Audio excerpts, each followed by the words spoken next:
우리 옆에 계신 분들과 함께 인사하도록 하겠습니다. 사랑하고 축복합니다. 네.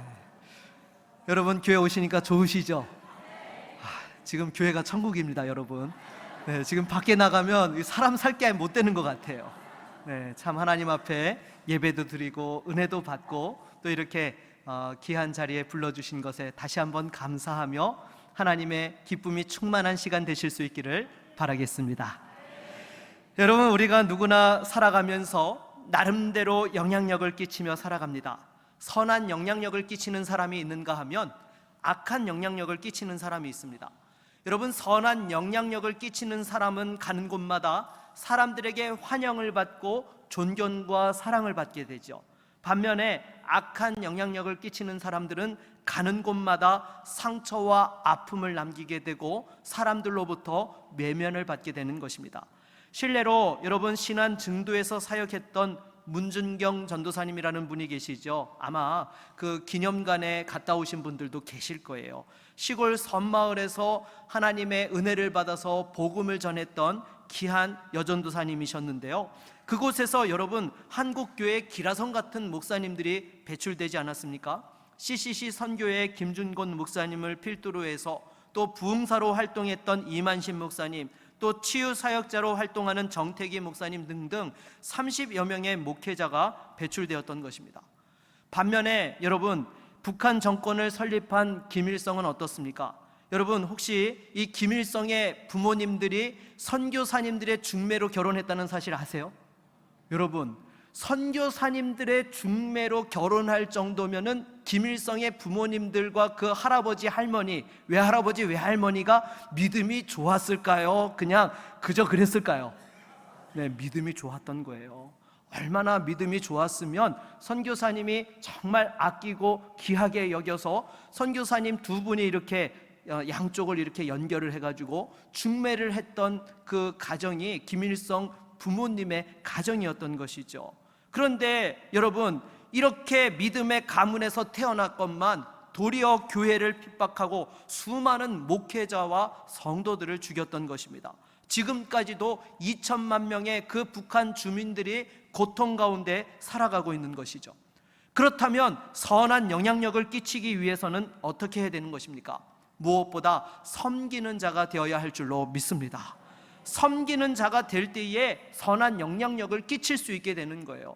이에 가장 좋은 본을 보여주신 분이 바로 우리 구주 예수 그리스도이신 것입니다. 하나님의 아들이시건만 또한 이 땅에 섬기기 위해서 친히 육신을 입고 오셔서 제자들의 그 발을 닦아주셨고, 또 십자가에서 저와 여러분의 죄값을 치르기 위해 그 고난과 수치를 묵묵히 담당하셨던 분이 바로 우리 주님이셨던 것이죠. 이 주님의 십자가의 은혜를 제대로 깨닫고 경험할 때에 우리는 진정한 섬기는 자로서의 사명을 잘 감당할 수 있게 되는 것입니다.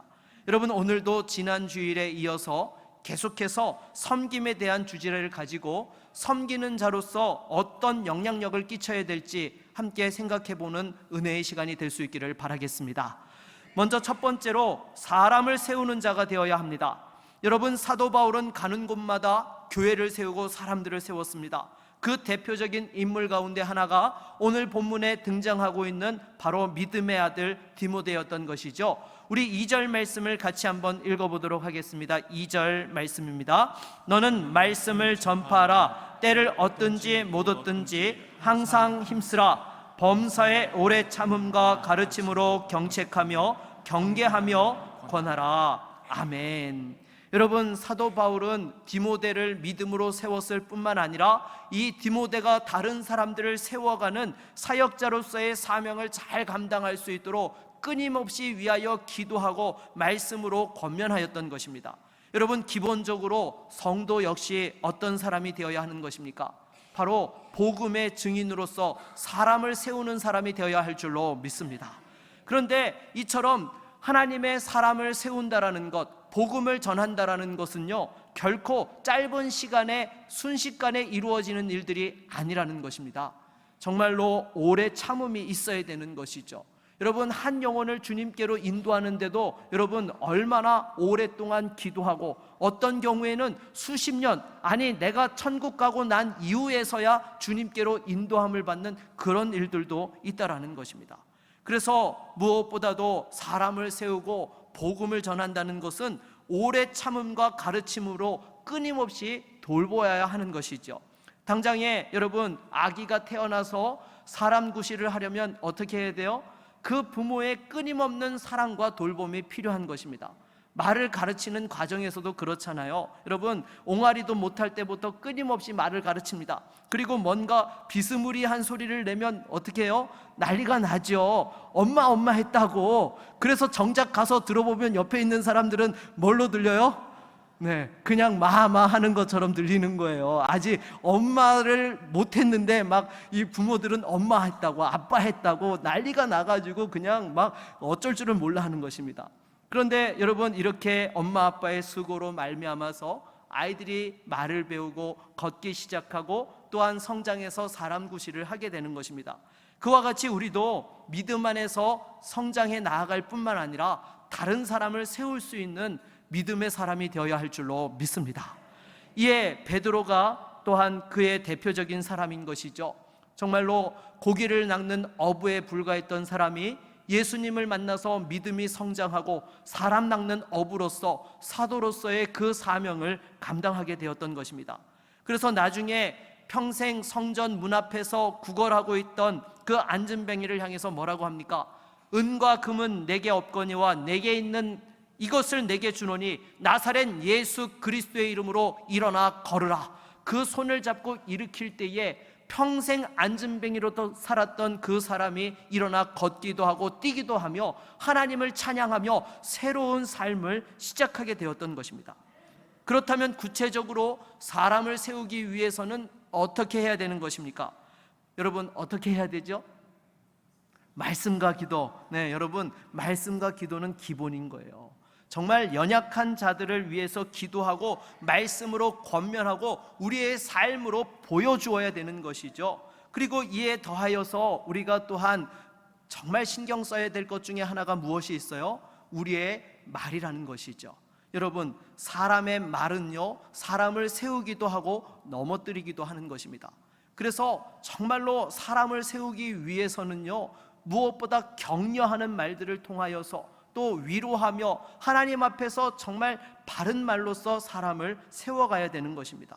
특별히 여러분, 말로써 사람에게 상처 주고 넘어뜨리지 않도록 우리가 조심해야 되는 거예요. 나도 모르게 그런 일들을 할 때가 있는 것이죠.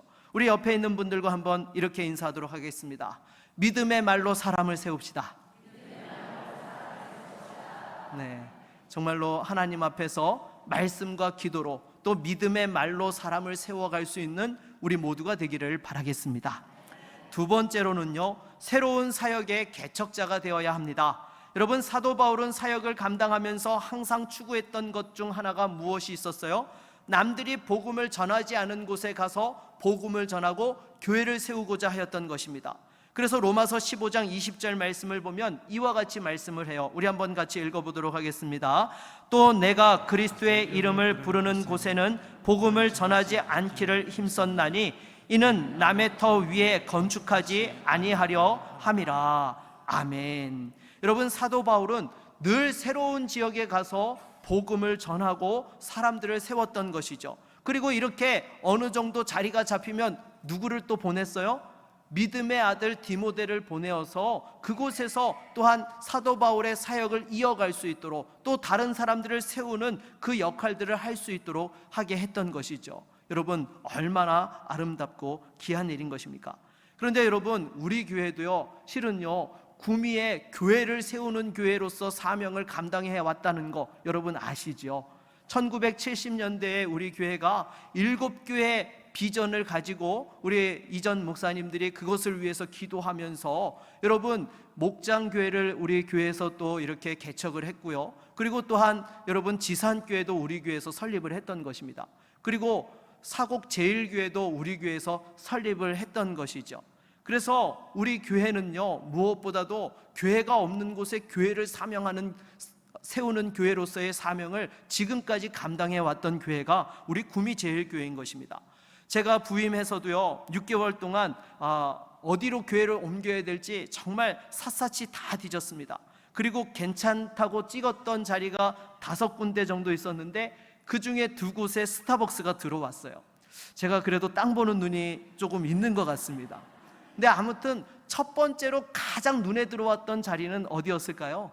네, 지금 우리 새성전 자리가 가장 첫눈에 들어왔어요. 왜냐하면 여러분 이유인즉슨 교회가 꼭 필요한데 교회가 없는 데가 어디예요? 우리 새성전이 세워지는 그 자리라는 것이죠. 그리고 여러분 무엇보다도 우리 교회가 옮겨갈 때에 주변 교회에 혹여라도 피해를 주고 싶지 않아서 지금 확장단지 새성전 자리를 첫 번째로 꼽았던 것입니다. 여러분 큰 교회가 이동을 해가면은요 주변에 있는 작은 교회들이 영향을 받는 거 아시죠? 우리가 원치 않아도 영향을 받게 됩니다. 실제로 제가 서울의 서초구에서 사역을 할 때예요, 사랑의 교회 주변에 반경 2km 안에 작은 개척교회들이 싹 사라졌어요.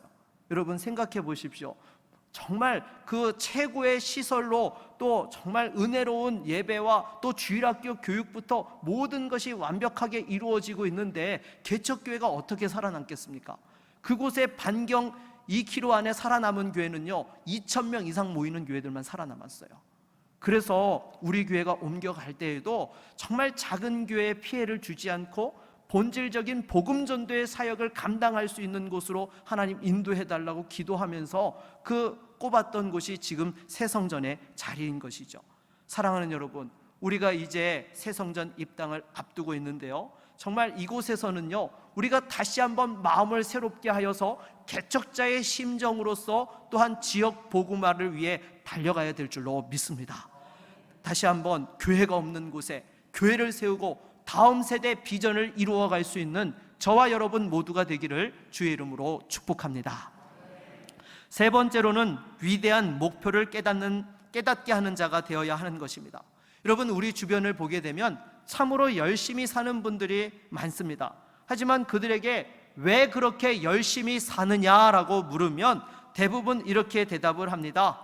돈 많이 벌어서 가족들과 행복하게 살고 싶어서요. 여러분 많은 사람들이 이와 같이 먹고 살기 위해서 열심히 살아가는 것입니다. 이런 사람들은 어떤 일을 선택하고 결정할 때에 항상 그 기준이 무엇이에요? 나에게 유익이 있느냐 없느냐로 결정을 하게 되는 것입니다. 여러분 아브라함의 조카 롯도 마찬가지였죠.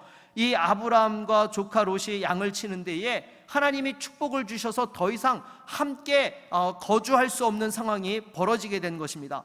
그때 아브라함이 조카 롯에게 뭐라고 합니까? 너가 좌하면 나는 우하고 너가 우하면 나는 좌하리라 라고 선택권을 주었던 거예요. 그러면 여러분 이 상황에서 그 조카였던 롯이 사실은 어떻게 해야 되는 거예요? 삼촌이 먼저 선택하세요. 여러분 그래야 되는 거 아니에요? 여러분 사실 이 롯은요 어릴 때에 부모님을 잃고 정말 고아와 같이 되었을 때에 그 삼촌이었던 아브라함이 걷어서 이 자녀와 같이 아들처럼 키웠던 것이 조카 롯이었던 것입니다. 누구보다도 정말 그 롯을 위해서 사랑하고 아낌없이 부어주었던 것이 아브라함이었던 것이죠. 그런데 이 롯이 삼촌 먼저 택하세요가 아니고 조금의 망설임도 없이 비옥하고 좋은 땅을 택했습니다. 그래서 소돔과 고모라로 향했다가 나중에 이 소돔과 고모라가 망할 때에 모든 것을 다 잃고 말았던 것이죠. 여러분 이처럼 자신의 안위와 또한 그 행복만을 채우며 살아가고자 하는 사람들의 인생의 결론은 그와 같이 끝나게 된다는 것입니다.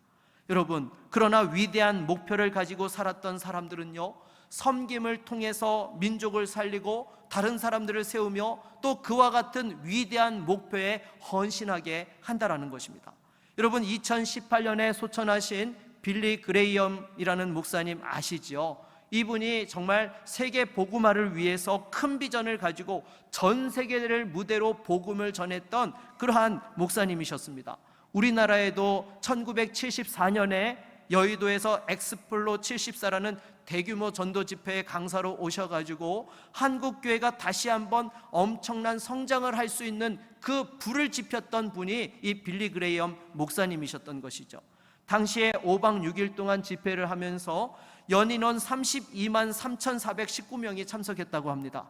별로 놀라지도 않으시는데요, 여러분, 여의도가 그 사진을 보면은요, 저는 그때 태어난 지 얼마 안 됐기 때문에 갈 수가 없었고요, 사진을 보니까 정말 수많은 사람들이 거기에 운집해서 집회를 했던 모습을 보았습니다. 그리고 당시에 여의도 순복음교회 조용기 목사님과 또 수원중앙침례교회 김장한 목사님도 그 집회에서 엄청난 영감을 받았다고 해요. 특히 조용기 목사님은 처음 교회를 개척하면서 두 가지 목표를 가졌다고 합니다. 하나는 세계 역사에 길이 남을 교회를 세우는 것이었고, 다른 하나는 빌리 그레이엄 목사님처럼 세계를 다니며 복음을 전할 수 있게 해달라는 목표를 가지고 있었다고 해요. 당시 조용기 목사님의 동기 목사님들은 그렇게 큰 비전을 가지기보다는 적당하게 교회를 개척해서 섬기는, 그리고 아니면 기성교회에서 목회하는 정도만을 생각했다고 합니다. 물론 여러분, 큰 교회가 무조건 위대한 목표는 아니지만 우리 한국 교회사에 큰 획을 긋는 귀한 사역을 감당하셨던 것입니다. 그리고 김장한 목사님도 마찬가지이시죠. 지역교회 사역뿐만 아니라 방송사역으로 북한 복음화와 동아시아 선교에 큰 영향을 끼치는 사역을 지금까지 감당하고 계세요. 그런데 그 시발점에 누가 있으셨어요? 빌리 그레이엄 목사님이 있었다는 거예요. 위대한 목표를 가지고 그 일에 헌신하며 자신의 일로만 끝나는 것이 아니라 또 다른 자들에게 그와 같은 위대한 비전에 헌신할 수 있도록 사람을 세우는 귀한 역할을 감당했다라는 것입니다. 여러분, 오늘 본문의 사도 바울도 마찬가지입니다. 여러분, 사도행전 20장 24절 말씀 같이 한번 읽어볼까요? 내가 달려갈 길과 주 예수께 받은 사명 곧 하나님의 은혜의 복음을 증언하는 일을 마치려 하면은 나의 생명조차 조금도 귀한 것으로 여기지 아니하노라. 아멘. 여러분, 이 말씀에 은혜 받지 않은 성도들이 있습니까? 이 말씀에 은혜 받지 않은 목회자가 있을까요? 전 단 한 사람도 없다고 봅니다. 특히나 목회자로서 하나님 앞에서 교회를 섬기고 선교의 사명을 감당하는 분들은요, 누구나 다 한 번쯤은 이 말씀에 그 뜨거운 불을 경험했던 열정과 은혜가 있는 사람들이라는 거예요. 여러분, 지금 우리도 이 말씀을 읽는데 여러분 마음에 감동이 오지 않습니까? 우리가 그와 같은 삶을 살지 못할지라도 정말 이것이 나의 고백이 되었으면 좋겠고, 우리 자녀들에게 이와 같은 믿음의 간증으로 내 삶을 마칠 수 있으면 얼마나 귀할 것인가. 누구나 이러한 생각들을 하게 된다라는 것입니다. 그리고 오늘 본문의 말씀도 마찬가지죠. 우리 7절로 8절 말씀도 같이 한번 읽어보도록 하겠습니다. 같이 읽겠습니다. 나는 선한 싸움을 싸우고 나의 달려갈 길을 마치고 믿음을 지켰으니 이제 후로는 나를 위하여 의의 면류관이 예비되었으므로 주 곧 의로우신 재판장이 그날에 내게 주실 것이며 내게만 아니라 주의 나타나심을 사모하는 모든 자에게도니라. 아멘. 여러분, 정말 이 사도 바울의 우리의 고백이 되어서 마지막 날 이 고백을 남기며 주님을 배울 수 있는 저와 여러분 모두가 될 수 있기를 바라겠습니다. 제가 요즘 고민하는 것 중에 하나가 무엇인가 하면 교회론에 대한 것을 고민하고 있습니다. 왜냐하면 우리 교회가 앞으로 또 새 성전을 통해서 새로운 시대적 사명을 감당하려면 교회가 바로 서야 하기 때문인 것이죠. 그래서 무엇보다도 교회가 어떠한 비전을 가지고 어떤 사명을 위해서 온 교회가 함께 어떻게 달려갈 것인가, 거기에 대한 부분들을 제가 참 많이 기도하며 고민하고 있습니다. 그래서 지난주와 지지난주 2주간에 걸쳐서 장로교회가 가지고 있는 어려운 부분들과 또 당의 한계에 대한 말씀을 드렸던 것도 사실 그러한 맥락에서 드렸던 말씀인 거예요. 그런데 제가 다시금 교회사를 살펴보면서 장로교회와 감리교회가 탄생한 배경을 살펴보다가 다시 한번 새롭게 와닿은 부분이 있었어요. 무엇인가 하면 이 장로교회와 이 감리교회가 세워진 것도 어떻게 보면 그 시대적 배경에서 교회를 새롭게 하는 운동들이었다라는 거예요. 여러분, 장로교가 세워졌던 당시의 배경이 어떠했습니까? 마틴 루터가 종교개혁의 스타트를 하고 나서 2세대 종교개혁가들이 한창 활동하고 있던 시점이었습니다. 당시 칼빈을 비롯한 이 종교개혁 2세대들의 가장 이 직면에 있던 문제가 무엇이었느냐? 로마 카톨릭의 잘못된 교리에 맞서서 올바른 교리를 정립하고 사람들에게 가르치는 것이었습니다. 그러다 보니까 하나님의 절대 주권과 예정을 바탕으로 구속사적 관점에서의 신학을 정립하게 되었던 것이죠. 하지만 이들의 신앙은요, 절대로 지식적이나 사변적인 신앙으로 흐르지 않았습니다. 왜요? 올바른 교리를 세우고 신앙을 지키기 위해서 목숨 걸고 신앙생활했기 때문인 거예요. 로마 카톨릭의 핍박 속에서 그 교회를 지키기 위하여 목숨 걸고 신앙생활을 했기 때문에 이 교리에 대한 것을 그렇게 강조했음에도 불구하고 뜨거운 믿음의 열정과 하나님의 은혜가 충만한 삶을 살았던 것입니다. 그런데 이후에 어느 정도 이 개혁주의 신학이 안정화되어지고 교회도 어느 정도 자리 잡게 되면서 신학이 지식적이고 사변적인 형태로 흐르기 시작했던 것입니다. 쉽게 말해서 율법주의 신앙에 빠지게 되었다는 거예요.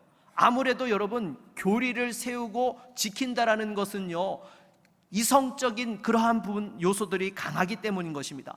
이에 반발해서 일어났던 운동들이 무엇이냐? 경건주의 운동이었던 것입니다. 잃어버린 신앙의 열정을 회복하고자 했던 것입니다. 그래서 이 경건주의 운동의 영향으로 세워진 교단이 바로 감리교단이었던 것이죠. 웨슬리 형제를 중심으로 해서 감리교회가 세워지게 되었는데요, 이들은 아무래도 잠들어 있고 냉랭했던 신앙들을 깨우려다 보니까 교리보다는 영적인 실천과 인간의 책임에 대한 부분들을 많이 강조하게 되었던 것입니다. 그래서 이 감리교를 뜻하는 영어 단어를 보게 되면 메서디스트 처치라고 이렇게 이야기를 합니다. 이것을 그대로 직역을 하면 무슨 뜻이에요? 방법론자들의 교회라고 이렇게 번역을 할 수 있는 거예요. 왜냐하면 이들은 신앙의 열정을 회복하기 위해서 어떻게 해야 될 것인가, 하나님 앞에서 믿음을 정말 뜨겁게 유지하기 위한 방법이 무엇인가, 그것을 고민하고 실제화하는 데에 집중하였기 때문에 그들을 향해서 방법론자들이라는 그러한 이름이 붙게 되었던 것이에요. 그래서 신앙만 놓고 보면은요, 순복음교회나 성결교회, 감리교회가 다 비슷한 신학을 가지고 있습니다. 왜냐하면 그런 경건주의의 운동의 역사의 흐름 속에서 그러한 교단들이 세워졌기 때문인 것이죠. 그러면 여러분, 왜 우리나라에서는 이 메서디스트 처치를 감리교라고 번역한 것일까요? 여러분, 이 감리교라는 단어 자체의 의미가 무엇이죠? 감독이 다스리는 교회라는 의미를 가지고 있는 거예요. 그러니까 이 감리교가 취하고 있는 교회 정치 형태를 따라서 교단의 그 이름을 우리나라에서는 그렇게 지었다라는 것입니다. 그러면 장로교는요, 어떻게 해석이 되죠? 장로들이 다스리는 교회라고 이렇게 이야기할 수 있어요. 근데 여기서 장로는 목사 플러스 장로를 이야기하는 거예요. 그러면 현재 우리나라 장로교회가 당면한 문제들을 해결하기 위해서는 어떻게 하면 좋을까요? 감리교 신학을 지향하면 될까요? 그건 여러분 말도 안 됩니다. 여러분 절대로 착각하지 마십시오. 저는 개혁주의 신학을 포기하고 싶은 마음이 단 1도 없는 사람이에요. 여러분, 이 개혁주의 신학이 우리에게 주는 신앙의 유익이 얼마나 큰지 아십니까? 여러분, 감리교와 장로교에 있어서 가장 큰 차이점을 꼽으라고 한다면 신학의 가장 큰 차이점이 무엇이냐? 구원이 취소될 수 있느냐 없느냐라는 거예요. 여러분, 감리교도 물론 인간의 원죄와 하나님의 은혜 없이는 구원받을 수 없다라는 것에 대해서는 동일합니다. 그러나 차이가 있는데 무엇인가 하면은요, 감리교에서는 하나님께서 은혜를 주셔서 구원을 받았다 하더라도 제한적인 보증이에요. 무슨 말인가 하면요, 여러분, 우리가 물건을 사면 보통 1년이든 3년이든 보증기간이라는 것이 있어요. 그런데 그 보증기간에 조건이 붙어 있는 경우들이 있죠. 어떤 조건이 붙어 있어요? 사용자의 잘못은 보증해 줄 수 없습니다. 그러니까 물건이 고장이 났는데, 예를 들어서 그냥 고장 난 것이 아니고 어떤 사람이 집어 던져가지고 부서졌어요. 그러면 가져가면은 그 회사에서 AS를 무상으로 해준다는 말이에요? 안 해준다는 말이에요? 안 해준다는 말이에요. 마찬가지로 하나님께서 우리에게 구원을 베풀어 주셨어도 이 구원의 은혜를 제대로 관리하지 못하고 함부로 내방치고 살면은 구원이 취소될 수 있다는 것이 감리교 신학에서 이야기하고 있는 구원론인 거예요. 그러나 우리 장로교회에서는, 개혁주의 신학에서는요, 한 번 받은 구원은 취소될 수 있습니까? 없습니까? 없습니다, 여러분. 왜냐하면 여러분, 구원이라는 것은 전적인 하나님의 은혜로 이루어진 것이고, 그래야지만 그 구원이 가치가 있기 때문이에요. 여러분, 인간의 연약함으로써 그 하나님의 구원을 지켜나갈 수 있다는 보장이 어디 있습니까? 우리도 여러분 살펴보세요. 은혜 받았을 때에는 지금 당장 주님 오셔도 할렐루야 아멘이지만, 마라나타 예수여 오시옵소서 고백할 수 있지만은, 내가 시험에 들어서 바닥을 치고 있을 때에는 여러분, 주님 오시면 돼요, 안 돼요? 안 되죠. 여러분, 회복해야죠. 여러분, 정말로 하나님의 은혜 없이는요, 우리는 구원을 지킬 수가 없는 자들인 것입니다. 그래서 여러분, 장로교회에서 우리가 신앙생활을 하고 있다는 것은 큰 은혜고 축복인 거예요. 왜요? 더 이상 구원에 대해서는 고민 안 하잖아요. 하나님께서 천국에 확실한 보증을 해주셨기 때문에 우리는 언제든지 하나님 앞에 나아가며 믿음으로 살아갈 수 있게 되는 것입니다. 그런데 이렇게 하나님이 큰 은혜를 주셨음에도 불구하고, 제가 죄송한 말씀이지만은 감리교나 순복음교회에서 신앙생활하는 분들하고 우리 장로교회 성도님들하고 비교해보면, 우리 장로교회 성도님들이 그분들의 열정을 못 따라가는 모습들을 보게 됩니다. 아무래도 인간의 책임을 강조하지 않아서 그런 것 같지 않나라는 생각을 제가 해보았습니다. 하지만 여러분, 구원에 있어서는요, 전적인 하나님의 주권하심의 영역이지만은 축복은 우리 하기 나름인 거 아시죠? 네, 여러분, 성경에도 보십시오. 하나님께서 이스라엘 백성들을 애굽에서 출애굽하게 하셔서 약속의 땅 가나안으로 인도하는 것에 있어서는요, 하나님의 전적인 주권하심의 역사였던 것입니다. 그래서 이스라엘 백성들이 그렇게 사고를 쳤는데도 불구하고 하나님께서는 개의치 아니하시고 어떻게든 그들을 가나안 땅으로 인도해 주셨던 것이죠. 하지만 그 축복의 땅에서 축복을 누리는 것은요, 하나님의 몫입니까? 이스라엘 백성들의 몫이었습니까? 이스라엘 백성들의 몫이었죠. 하나님께서 그 땅에 들어가면서 분명히 말씀하셨어요. 너희가 오직 여호와 하나님만을 섬기고 내 말에 순종하면 이 축복을 자자손손 누리게 할 수 있게 해주겠다라고 그렇게 말씀을 하셨어요. 그 하나님의 말씀에 순종과 결단을 했어야 되는데, 이스라엘 백성들은 끊임없이 하나님 앞에 원망하고 불평하며 배반하고 거역하다가 결국 그 축복의 땅에서 망하고 말았던 것입니다. 여러분, 우리도 마찬가지예요. 하나님께서 맡겨주신 사명을 감당하고 예비하신 축복을 풍성하게 누리기 위해서는 순종과 결단이 있어야 되는 것입니다. 이제 다음 달이면 우리 교회가 새 성전으로 이사를 하게 되는데, 여러분 생각해 보십시오. 하나님께서 우리에게 새로운 사명을 맡겨주셨을 뿐만 아니라 무엇도 예배해 놓으셨을까요? 축복도 예배해 놓으셨어요. 여러분, 하나님께서는요, 사명을 주실 때에 사명만 주시는 것이 아니라 축복도 항상 같이 주세요. 왜요? 그 주신 사명 잘 감당하라고. 물론 때로는요, 여러분, 우리를 사명을 주시는데 광야로 밀어넣는 것 같은 상황도 벌어집니다. 그거는 왜 그렇죠? 우리가 사명 감당할 수 있는 믿음의 그릇을 준비케 하시려고, 하나님이 주신 축복을 마음껏 누릴 수 있게 해주시려고 우리의 믿음의 훈련을 위해 때로는 그 광야의 코스를 거치게 하시는 것입니다. 하지만 그게 결론이 아니죠. 분명한 사실은 주신 사명을 감당하도록 인도하시고 또한 하나님의 예비하신 축복을 누리게 해주시는 것입니다. 아브라함도 보십시오. 믿음의 조상이 되게 하시고자 갈대아 땅 우르를 떠나서 그 가나안으로, 당시의 변방이었던 곳으로 보내셨던 것입니다. 그러나 그 땅에서 하나님 앞에서 믿음으로 살아갈 때에 거부가 되게 하여 주셔서 그 지역에 영향력 있는 사람으로서 쓰임받고 또 믿음의 조상으로서 영광 돌릴 수 있게 해 주셨던 것입니다. 여러분, 우리도 마찬가지인 것입니다. 하나님께서 임수동에서 공단 복음화의 사명을 감당케 하시고 이제 다음 세대 복음화의 사명을 위해 우리를 확장단지로 보내시는 것이죠. 그러면 여러분, 사명만 주시는 것이 아니라 교회에 복도 허락하여 주시고, 이 복은 곧 성도들에게도 부어지는 은혜요 축복으로 임하게 되는 줄로 믿습니다. 그런데 이럴 때 이스라엘 백성들이 그 가나안 땅을 목전에 두고 원망 불평했던 그런 마음들을 가지면 여러분 될까요, 안 될까요? 네. 한 분도 그런 분이 없으시겠지만은요, 여러분 절대로 우리 안에 인간적인 생각 가지면 안 되는 거예요. 여러분, 인간적으로 생각하면은 교회가 멀어지는 것이 좀 너무 아쉬운 분들도 계실 거고, 정들었던 예배당을 뒤로 떠난다라는 것에 가슴 아픈 분들도 계실 것입니다. 그러나 우리는 더 이상 애굽으로 돌아갈 수 없는 사람들이에요.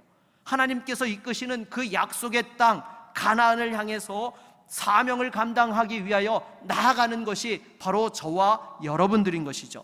이렇게 새롭게 복받고 쓰임받으려면 여러분 어떻게 해야 되는 것입니까? 바로 하나님의 비전과 사명에 믿음으로 결단하고 동참해야 되는 줄로 믿습니다. 그렇지 않으면 남들은 다 복받고 쓰임받는데 혼자만 뒤처지는 것이 아니라 다 같이 망하는 일들이 이루어지게 되는 것입니다. 여러분, 이것은 제 말이 아니에요. 성경의 원리입니다. 이스라엘 백성들이 여리고성을 쳤을 때에 하나님께서 어떤 것도 전리품으로 취하지 말라고 하셨는데 아간이라는 그 한 사람이 명령에 불순종했죠. 그 결과 어떻게 되었어요? 아이성 전투에서 이스라엘 백성 전체가 패하고 말았던 것입니다. 여러분, 절대로 아간과 같은 사람이 되면 안 되는 거예요. 우리는 오히려 백성들이 두려워할 때에 저들은 우리의 밥이라고 외쳤던 여호수아와 갈렙과 같은 담대한 믿음으로 나아가야 되는 줄로 믿습니다. 그럴 때에 믿음의 선한 영향력을 끼칠 수 있고 축복의 통로가 될 수 있는 것이죠. 우리 옆에 있는 분들과 한번 이렇게 인사하도록 하겠습니다. 여호수아와 갈렙이 됩시다. 말씀을 맺도록 하겠습니다. 여러분, 하나님께서 이제 우리에게 새로운 사명을 통해 또 새 사역들을 펼쳐나가기를 원하십니다. 동시에 예비하신 놀라운 은혜와 축복도 기다리고 있습니다. 무엇보다도 우리 한 사람 한 사람이 섬김을 통해서 사람을 세우고 위대한 목표를 깨달으며 하나님이 기뻐하시는 이 새 일의 새 사역의 개척자로서의 역할들을 감당해야 될 줄로 믿습니다. 이를 위해서 다시 한번 믿음의 순종과 결단을 통해서 쓰임받고 영광 돌리는 축복의 종들이 다 되시기를 주의 이름으로 축원합니다. 우리 한번 같이 찬양하고 말씀을 의지하여 기도하겠습니다.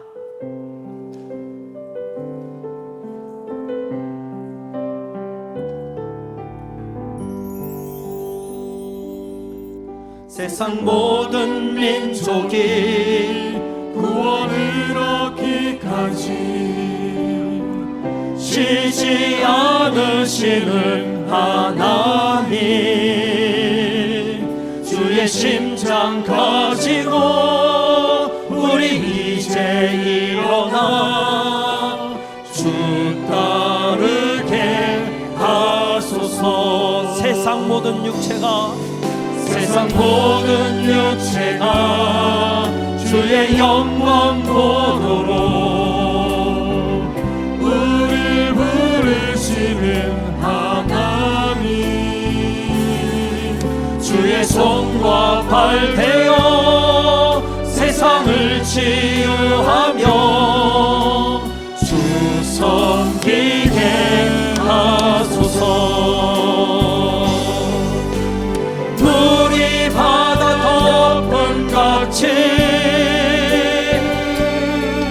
여호와의 영광을 인정하는 것이 온 세상 가득하리라.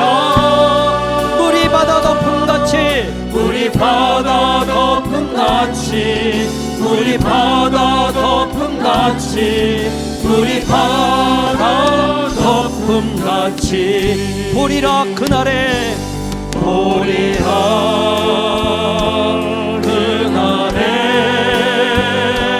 주의 영광 가득한 세상 우리는 듣게 되리 온 세상 가득한 승리의 함성 물이 바 품같이 여호와의 영광을 인정하는 것이 온 세상 가득하리라. 우리 바다 덮음같이 우리 바다 덮음같이 우리 바다 덮음같이 우리 바다 덮음같이. 여러분, 이 시간 주신 말씀을 의지하여 함께 기도하며 나아가기 원합니다. 여러분, 하나님께서 우리에게 새로운 사명에 동참하기를 기뻐하고 기다리고 계십니다. 또 새로운 비전에 걸맞는 은혜와 축복을 예비해 놓고 계십니다. 다시 한번 섬김을 통하여서, 믿음의 결단과 순종을 통하여서 이 하나님의 역사에 동참하며 하나님의 새 역사를 이루어갈 수 있도록 우리를 사용하여 주시옵소서. 교회를 통하여 또 우리 사랑하는 성도들과 그 가정을 통하여 하나님의 놀라운 역사와 축복이 임할 수 있도록 우리 함께 같이 기도하며 나아갑니다. 주여, 하나님 아버지, 이 시간 주 앞에 기도합니다. 우리 구미 제일교회를 사랑하여 주시고 이제 지난 100년의 역사를 뒤로하고 다시 한번 새로운 하나님의 비전을 향하여, 사명을 향하여 달려갈 수 있는 은혜와 축복을 허락하여 주시니 감사합니다. 무엇보다도 이제 다음 세대의 비전을 이루기 위하여 우리가 다시 한번 새로운 마음과 믿음의 결단을 하기를 원합니다. 주여, 이 새로운 비전에 동참하는 성도들이 되게 하여 주셔서 다시 한번 하나님의 마음을 시원케 하고 기쁘게 하는 성도들이 되게 하여 주시고 위대한 목표를 이루어가며 하나님의 사람들을 세우는 우리 모든 성도들이 되게 하여 주시고 이 새 시대의 새 사명의 개척자적인 정신으로 다시 한번 나아갈 수 있는 온 교회와 성도들이 되게 하여 주시옵소서. 그리하여 주님 오시는 그날까지 이 믿음의 축복과 은혜와 사명을 이어가는 아름다운 교회와 성도들이 될 수 있도록 주님 지켜주시고 역사하여 주시옵소서. 예수 그리스도의 이름으로 기도드립니다. 아멘.